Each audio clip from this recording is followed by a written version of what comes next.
नमस्कार, जनप्रवास सुपरफास्ट में आपका स्वागत है। मैं हूं हेमेंद्र सिंह। एक नजर डालते हैं आज की सुर्खियों पर। पीएम मोदी के विशेष विमान एयर इंडिया वन का इंतजार खत्म हो गया है। जानकारी मिली है कि एयर इंडिया आज दिल्ली इंटरनेशनल हवाई अड्डे पर पहुंच रहा है। इस विमान में राष्ट्रपति, उपराष्ट्रपति और प्रधानमंत्री मोदी उड़ान भरेंगे। ये अमेरिकी राष्ट्रपति के एयरफोर्स वन जैसी क्षमताओं से लैस विमान है। इस विमान पर मिसाइल के हमले का भी असर नहीं होगा। मोदी सरकार ने विदेश पैसा भेजने वालों पर टीसीएस टैक्स लगा दिया है। ये टैक्स 1 अक्टूबर से लागू हो गया है। इसमें विदेश में पढ़ने वाले बच्चों और रिश्तेदारों को पैसा भेजने पर टीसीएस टैक्स देना होगा। मोदी सरकार ने इसके लिए 5% टैक्स तय किया है। प्रियंका गांधी और राहुल गांधी हाथरस जाने के लिए दिल्ली से रवाना हुए। उनके साथ सैकड़ों की संख्या में कार्यकर्ता मौजूद थे। उन्हें यमुना एक्सप्रेस वे पर उत्तर प्रदेश पुलिस ने रोक दिया। इसके बाद दोनों नेता पैदल ही चल पड़े। थोड़ी दूर पर राहुल गांधी और प्रियंका गांधी को पुलिस ने हिरासत में ले लिया। दोनों हाथरस जाने की जिद पर अड़े हुए हैं। कांग्रेस नेता रणदीप सुरजेवाला ने यूपी पुलिस पर बड़ा आरोप लगाया है। उन्होंने कहा कि राहुल गांधी को लाठियां मारी गई हैं। यमुना एक्सप्रेस वे पर रोके जाने पर राहुल गांधी ने कहा कि मैं अकेला यहां से हाथरस जाना चाहता हूं। मुझे किस आधार पर गिरफ्तार किया जा रहा है? पुलिस ने कहा कि राहुल को धारा 188 के अंतर्गत गिरफ्तार किया गया है। बिहार चुनाव को लेकर केंद्रीय गृह मंत्री अमित शाह भाजपा अध्यक्ष जेपी नड्डा के आवास पर पहुंचे हैं। बताया गया है कि दोनों नेताओं के बीच बिहार चुनाव की रणनीति को लेकर चर्चा होगी। इसके अलावा एनडीए में सीट बंटवारे को लेकर भी बातचीत होगी। बैठक के बाद एनडीए गठबंधन में सीट बंटवारे को लेकर अंतिम मुहर लगने की संभावना है। योगी सरकार ने अनलॉक 5 के लिए दिशा निर्देश जारी कर दिए हैं, जिसके अनुसार आगामी 15 अक्टूबर से स्कूल कॉलेज खोले जाएंगे। यूपी सरकार ने नई गाइडलाइंस जारी की है। स्कूल प्रबंधकों को जिला प्रशासन से विचार विमर्श करना होगा। वहीं सिनेमा, थिएटर और मल्टीप्लेक्स भी 50% क्षमता के साथ संचालित किए जा सकेंगे। उत्तर प्रदेश में 15 अक्टूबर के बाद कंटेनमेंट जोन के बाहर धार्मिक, सांस्कृतिक और राजनीतिक गतिविधियां शुरू की जा सकेंगी। इन कार्यक्रमों में 200 लोगों की अनुमति दी गई है। इस फैसले से उत्तर प्रदेश में दुर्गा पूजा के आयोजन का रास्ता साफ हो गया है। पूजा समितियों को जिला प्रशासन को लिखित सूचना देनी होगी। साथ ही कोरोना से निपटने की तैयारियों की भी जानकारी देनी होगी। बिहार चुनाव में सीट शेयरिंग को लेकर आरजेडी और कांग्रेस में बात बन नहीं पा रही है। इसके बाद कांग्रेस ने फैसला किया है कि पार्टी अपनी वर्तमान सिटिंग सभी सीटों पर उम्मीदवार उतारेगी। ये फैसला दिल्ली में पार्टी की उच्च स्तरीय बैठक में हुआ है। कांग्रेस ने कहा कि बिहार में मौजूदा सभी विधायक कांग्रेस के टिकट पर ही चुनाव लड़ेंगे।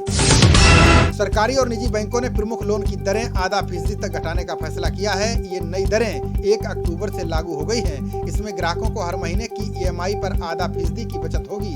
ये फायदा ICICI bank, union bank of India और यूको बैंक के ग्राहकों को लोन पर मिलेगा। सुप्रीम कोर्ट ने लॉकडाउन के दौरान कैंसिल हुई हवाई टिकटों का रिफंड देने का आदेश दिया है। कोर्ट ने कहा कि लॉकडाउन के दौरान यात्रा का टिकट था, जो उसका पैसा एयरलाइंस को वापस करना होगा। इसके लिए 3 हफ्ते का समय दिया जाता है। बता दें कि लॉकडाउन में उड़ानें रद्द कर दी गई थी, लेकिन टिकट का रिफंड नहीं किया गया था। देश में विनिर्माण क्षेत्र की गतिविधियों में सितंबर में लगातार दूसरे महीने सुधार हुआ है। सर्वे के अनुसार नए ऑर्डरों और उत्पादन में बढ़ोतरी से विनिर्माण गतिविधियां 8.5 साल के उच्च स्तर पर पहुंच गई हैं। विनिर्माण खरीद प्रबंधक सूचकांक सितंबर में बढ़कर 57 अंक पर पहुंच गया। अगस्त में ये 52 पर था। जनवरी 2012 के बाद ये पीएमआई का सबसे ऊंचा स्तर है। वैश्विक बाजारों में सकारात्मक रुख के बीच आज सेंसेक्स और निफ्टी में जोरदार उछाल आई है। सेंसेक्स 629 अंक बढ़कर 38,697 के स्तर पर बंद हुआ। वहीं निफ्टी 169 अंक बढ़कर 11,416 के स्तर पर बंद हुआ। रुपया में 63 पैसे की बढ़त दर्ज की गई। देहरादून बीजेपी को नया प्रदेश मुख्यालय देने की तैयारी शुरू हो गई है। इसे देहरादून के आउटर रिंग रोड पर बनाया जाएगा। बीजेपी के नए हाईटेक कार्यालय का निर्माण कार्य नवरात्रि के पहले दिन होगा। वहीं बीजेपी के राष्ट्रीय अध्यक्ष जेपी नड्डा 17 अक्टूबर को शिलान्यास करेंगे। ये उत्तराखंड विधानसभा चुनाव 2022 से पहले बनकर तैयार होगा। पीएम मोदी के हिमाचल दौरे से पहले कुल्लू पहुंचे कर्मचारियों को कोरोना हो गया है। पीएम दौरे की ड्यूटी में लगे कर्मियों का कोरोना टेस्ट किया गया है, तो इन कर्मियों में से 17 कर्मचारियों की रिपोर्ट पॉजिटिव आई है। आपको बता दें कि मनाली में अटल टनल रोहतांग बनकर तैयार है। इसका पीएम मोदी 3 अक्टूबर को उद्घाटन करेंगे। पी चिदम्बरम ने प्रधानमंत्री मोदी पर तंज कसा है। उन्होंने कहा है कि पीएम मोदी अब अपने प्रिय मित्र डोनाल्ड ट्रंप के सम्मान में एक और नमस्ते ट्रंप का आयोजन करेंगे। कांग्रेस नेता का ये तंज इसलिए आया है क्योंकि डिबेट में ट्रंप ने भारत पर बड़ा आरोप लगाया था। ट्रंप ने कहा था कि भारत भी रूस और चीन की तरह कोरोना संक्रमितों का आंकड़ा छिपा रहा है। सुप्रीम कोर्ट ने मजदूरों को लेकर गुजरात सरकार द्वारा जारी अधिसूचना को रद्द कर दिया है। अधिसूचना में कहा गया था कि मजदूरों को बिना ओवर टाइम काम करना होगा। सुप्रीम कोर्ट ने कहा कि कोरोना के कारण अर्थव्यवस्था की स्थिति खराब है। ऐसे में मजदूरों को उचित मजदूरी न देना गलत होगा। राहुल गांधी के हरियाणा में संभावित दौरे पर गृह मंत्री अनिल विज ने बड़ा दावा किया है। विज ने कहा कि राहुल गांधी को हरियाणा में घुसने नहीं दिया जाएगा। राज्य में माहौल खराब करने की राहुल को इजाजत नहीं दी जाएगी। आपको बता दें कि राहुल गांधी पंजाब के बाद हरियाणा में भी ट्रैक्टर से रोड शो करने जा रहे हैं। कोर्ट की अवमानना के मामले में प्रशांत भूषण ने सुप्रीम कोर्ट में पुनर्विचार याचिका दायर की है। इसमें उन्होंने ₹1 के जुर्माने वाले फैसले को कोर्ट में चुनौती दी है। प्रशांत ने याचिका में कहा है कि कोर्ट की अवमानना में 31 अगस्त को फैसला सुनाया जाएगा। उसमें उन पर ₹1 का जुर्माना लगाया गया था। इस फैसले की समीक्षा की जाए। नेपाल के पीएम केपी शर्मा ओली चितवन जिले में अयोध्यापुरी धाम बनाने जा रहे हैं। केपी के निर्देश पर अब चितवन जिले की मंडी नगर पालिका में 40 एकड़ जमीन आवंटित की गई है। इस पर अयोध्यापुरी धाम का निर्माण होगा। आपको बता दें कि नेपाल के पीएम केपी शर्मा ओली दावा कर रहे हैं कि चितवन में ही भगवान राम का जन्म हुआ था। सेंट्रल यूनिवर्सिटी ऑफ राजस्थान ने सेंट्रल यूनिवर्सिटी की संयुक्त प्रवेश परीक्षा का रिजल्ट जारी कर दिया है। छात्र अपना रिजल्ट यूनिवर्सिटी की आधिकारिक वेबसाइट पर देख सकते हैं। बता दें कि सेंट्रल यूनिवर्सिटी ने 18 सितंबर से 20 सितंबर के बीच प्रवेश परीक्षा कराई थी। इसमें यूजी और पीजी प्रोग्राम में दाखिला लेने के लिए परीक्षा हुई थी। हरियाणा की महर्षि दयानंद यूनिवर्सिटी ने दाखिले के लिए पहली मेरिट सूची जारी की है। ये मेरिट सूची यूजी कोर्स में दाखिला देने के लिए जारी की गई है। इस सूची के जरिए छात्रों को यूनिवर्सिटी से संबद्ध कॉलेजों में दाखिला मिलेगा। छात्रों को ऑनलाइन फीस जमा करने और दाखिला प्रक्रिया के लिए 5 दिन का समय दिया गया है। जम्मू कश्मीर में पाकिस्तान ने एक बार फिर कायरता का परिचय दिया है। गुरुवार सुबह पाकिस्तानी सेना ने प्रदेश में कुपवाड़ा जिले के नौगाम सेक्टर में संघर्ष विराम का उल्लंघन किया। उनकी ओर से मोर्टार दागे गए, अन्य हथियारों से गोलाबारी भी की गई। इस दौरान सेना के 2 जवान शहीद हो गए हैं, साथ ही 4 घायल भी हो गए। चारों घायल जवानों को अस्पताल में भर्ती कराया गया है। यूपी के हाथरस कांड को लेकर 47 महिला वरिष्ठ वकीलों ने सुप्रीम कोर्ट को चिट्ठी लिखी है। महिला वकीलों ने सुप्रीम कोर्ट के चीफ जस्टिस और कोलेजियम के सदस्य जजों से पत्र में अनुरोध किया है कि हाथरस मामले का संज्ञान लिया जाए। इसमें महिला वकीलों ने हाईकोर्ट की निगरानी में जांच और केस की सुनवाई की मांग की है। विदेशी मोर्चे पर भारत की एक और दिक्कत बढ़ गई है। लीबिया में 7 भारतीयों का अपहरण हो गया है। इसको छोड़ने के बदले फिरौती मांगी गई है। वहीं इन अपहृत 7 लोगों में एक यूपी के कुशीनगर का है, बाकी दूसरे राज्यों के लोग हैं। ये सभी लीबिया में मजदूरी करने गए थे, जो 1 साल बाद अपने घर लौट रहे थे। राजस्थान की गहलोत सरकार ने संविदा कर्मियों को दिवाली से पहले तोहफा देने का ऐलान किया है। सीएम गहलोत ने कहा कि राज्य के करीब 1.5 लाख संविदा कर्मचारियों को दिवाली से पहले नियमित किया जाएगा। इसके लिए सीएम गहलोत ने कैबिनेट की सब कमेटी गठित की है। इसकी रिपोर्ट के जरिए ही संविदा कर्मियों को नियमित किया जाएगा। राजस्थान हाईकोर्ट ने स्कूल फीस वसूली मामले में अभिभावकों को बड़ी राहत दे दी है। चीफ जस्टिस इंद्रजीत मोहंती की खंडपीठ ने फीस वसूलने पर रोक लगा दी थी। साथ ही कहा है कि स्कूल 9 अक्टूबर तक फीस नहीं वसूलेंगे। वहीं राजस्थान हाईकोर्ट फीस मामले की अंतिम सुनवाई 5 अक्टूबर को करेगा। केंद्रीय राज्य मंत्री कृष्ण गोपाल गुर्जर ने कांग्रेस पर जमकर निशाना साधा। उन्होंने कहा कि कृषि कानून का वही लोग विरोध कर रहे हैं जिन्होंने किसानों की कभी सुध नहीं ली। कृष्णपाल गुर्जर ने कहा कि मोदी सरकार ने किसानों की आय दोगुनी करने का काम किया है। सुधारवादी कदमों से बिचौलियों को दर्द हो रहा है। बिहार बीएड की प्रवेश परीक्षा का रिजल्ट आज जारी हो सकता है। छात्र अपना रिजल्ट यूनिवर्सिटी की आधिकारिक वेबसाइट पर देख सकते हैं। आपको बता दें कि बिहार बीएड की संयुक्त प्रवेश परीक्षा ललित नारायण मिथिला विश्वविद्यालय ने 22 सितंबर को कराई थी। इसकी फाइनल आंसर शीट भी 24 सितंबर को जारी कर दी गई थी। आरबीआई करीब 94 साल पुराने लक्ष्मी विलास बैंक के प्रबंधन को बदलने जा रहा है। इसमें बैंक के प्रबंधक निदेशक और मुख्य कार्यपालक अधिकारी के पद शामिल हैं। इसके लिए आरबीआई ने 3 उम्मीदवारों के नामों को शॉर्ट लिस्ट किया है। इनमें सीओडी की समिति में स्वतंत्र निदेशक गीता मखन, शक्ति सिन्हा और सतीश काल्ला का नाम शामिल है। भोपाल एम्स ने कोरोना पर एक शोध किया है, जिसमें यह जानकारी सामने आई है कि वायरस इंसान के स्पंजी फेफड़ों को बेहद कठोर बना देता है।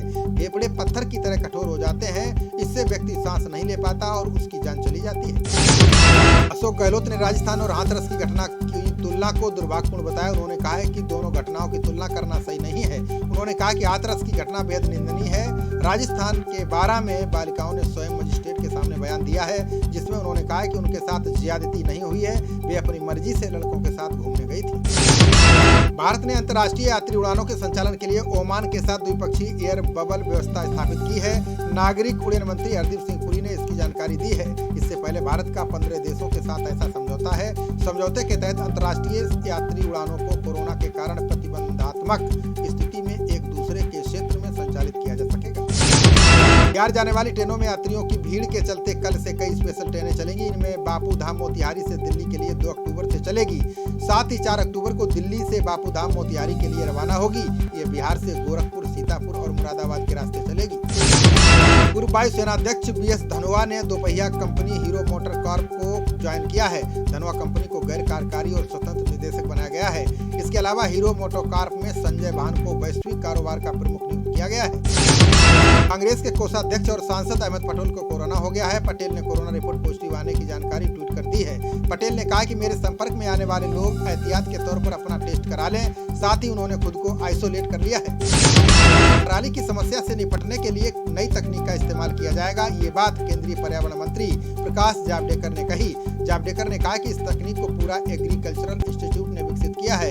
इससे पराली खेतों में ही खाद में बदल जाएगी। ममता बनर्जी ने हाथरस कांड को लेकर योगी सरकार पर निशाना साधा। ममता ने कहा कि अगर कोई अपराध हुआ है तो पुलिस को जांच करनी चाहिए। कभी अल्पसंख्यकों पर अत्याचार होता है, कभी दलितों पर अत्याचार होता है। ममता ने कहा कि ऐसा लगता है कि यूपी में कानून व्यवस्था नष्ट हो गई है। हाथरस मामले में मुख्तार अब्बास नकवी ने राहुल गांधी और प्रियंका गांधी पर राजनीतिक आरोप लगाया है। उन्होंने कहा कि अपराधियों को निश्चित रूप से उनकी करनी के लिए दंडित किया जाएगा। SIT जांच को आगे बढ़ा रही है। इस मुद्दे पर राजनीतिक पर्यटन नहीं होना चाहिए। जो लोग तनाव बढ़ने की कोशिश कर रहे हैं उन्हें ऐसा नहीं करना चाहिए। सरकार ने कहा कि वंदे भारत मिशन को आगे बढ़ाया जाएगा। 7वें चरण के तहत UAE से 40,000 भारतीयों की स्वदेश वापसी होगी। 271 फ्लाइट्स का संचालन UAE के लिए किया जाएगा। इस चरण में सबसे अधिक लोगों की UAE से वापसी होगी। वहीं ओमान, सिंगापुर, कतर, सऊदी अरब से भी काफी संख्या में भारतीय वापस लौटेंगे। राजनाथ सिंह ने कृषि कानूनों के विरोध को गलत बताया। उन्होंने कहा कि एक किसान का बेटा होने के नाते मैं यह स्पष्ट करना चाहता हूं कि सरकार किसानों के हित के खिलाफ कोई कदम नहीं उठाएगी। मैं किसानों को आश्वस्त करना चाहता हूं कि फसलों का न्यूनतम समर्थन मूल्य बरकरार रहेगा। आने वाले वर्षों में इसमें वृद्धि जारी रहेगी। हाथरस कांड में अपर पुलिस महानिदेशक कानून व्यवस्था प्रशांत कुमार ने दावा किया है कि पूरे मामले में गलत तथ्य पेश किए गए हैं। इसके अलावा भ्रम फैलाकर सामाजिक सौहार्द बिगाड़ने और जाति हिंसा फैलाने की कोशिश की गई है। उनको अब चिन्हित किया जाएगा। ऐसे सभी लोगों के खिलाफ पुलिस सख्त कार्रवाई करेगी। वित्त मंत्रालय ने GST संग्रह के आंकड़े जारी किए हैं, जिसके अनुसार सितंबर में GST संग्रह में सुधार देखने को मिला। सितंबर में GST संग्रह 95,480 करोड़ रुपए रहा, जबकि इससे पहले अगस्त में इसमें 1% की कमी आई थी। ये 86,449 करोड़ रुपए रहा था। बीजेपी की 2 हाई लेवल बैठकों के बाद देवेंद्र फडणवीस और भूपेंद्र यादव गुरुवार को नीतीश कुमार से मिलने पहुंचे। वहां NDA की अहम बैठक में JDU से सीटों के बंटवारे पर अंतिम दौर की बातचीत हुई है। बताया जाता है कि JDU कई ऐसी सीटों पर दावा कर रहा है जहां बीजेपी के विधायक हैं। ऐसी करीब 1 दर्जन सीटें हैं। आज इस पर फैसले का दिन है। अभी तक चिराग पासवान के तेवर नरम नहीं दिखे हैं। संभवतः है कि आज अमित शाह से बातचीत के बाद कुछ और नए प्रस्ताव भी दिए जाएं। फिलहाल अभी तक चिराग पासवान 42 सीटों से कम पर राजी नहीं है। चिराग ने कहा है कि सम्मानजनक सीटें मिलने पर ही बात आगे बढ़ेगी। भारतीय स्टेट बैंक ने योनो ऐप पर विशेष सुविधाएं पेश की हैं, जिससे ग्राहक अपने बैंक खाते के डिटेल ऐप अकाउंट में बिना लॉगिन किए जान सकते हैं, पासबुक देख सकते हैं और लेन देन कर सकते हैं। उत्तराखंड के शिक्षा मंत्री अरविंद पांडे ने सप्ताह भर स्कूल न खोलने का निर्देश दिया है। हालांकि शिक्षा मंत्री ने स्कूल खोलने के लिए प्रदेश के सभी जिला अधिकारियों से जमीनी हकीकत पर रिपोर्ट मांगी है। मंत्री ने कहा है कि DM की रिपोर्ट मिलने के बाद उत्तराखंड में स्कूल खोलने पर फैसला किया जाएगा। SDM सदर विक्रमादित्य सिंह मलिक ने पुलिस टीम के साथ देर रात अवैध खनन को लेकर निरीक्षण किया। SDM ने मौके से अवैध खनन करते हुए एक आरोपी को गिरफ्तार किया है। पुलिस ने आरोपी की JCB को भी जब्त कर लिया है।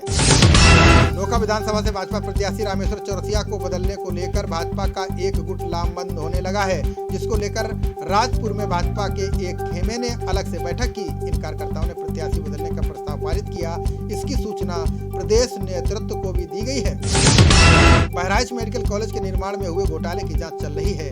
इसी बीच एक फर्जी सिग्नेचर बनाकर धन निकालने का मामला सामने आया है, जिसके बाद पुलिस ने मुकदमा दर्ज कर लिया है। अब अपर परियोजना प्रबंधक की तहरीर पर 5 मेडिकल कॉलेज कर्मचारी और 35 फर्मों के खिलाफ जांच शुरू होगी। पूर्व सांसद कुंवर भारतेंद्र सिंह ने बिजनौर इंटर कॉलेज का जायजा लिया। उन्होंने कॉलेज की दयनीय हालत और ठप हुई शिक्षा व्यवस्था पर अफसोस जाहिर किया। कॉलेज के पूर्व प्रबंधक ने पूर्व सांसद के सामने अवैध कब्जे का मुद्दा उठाया, जिस पर भारतेंद्र सिंह ने इस मामले में उच्च अधिकारियों से मुलाकात कर कार्रवाई करवाने का आश्वासन दिया।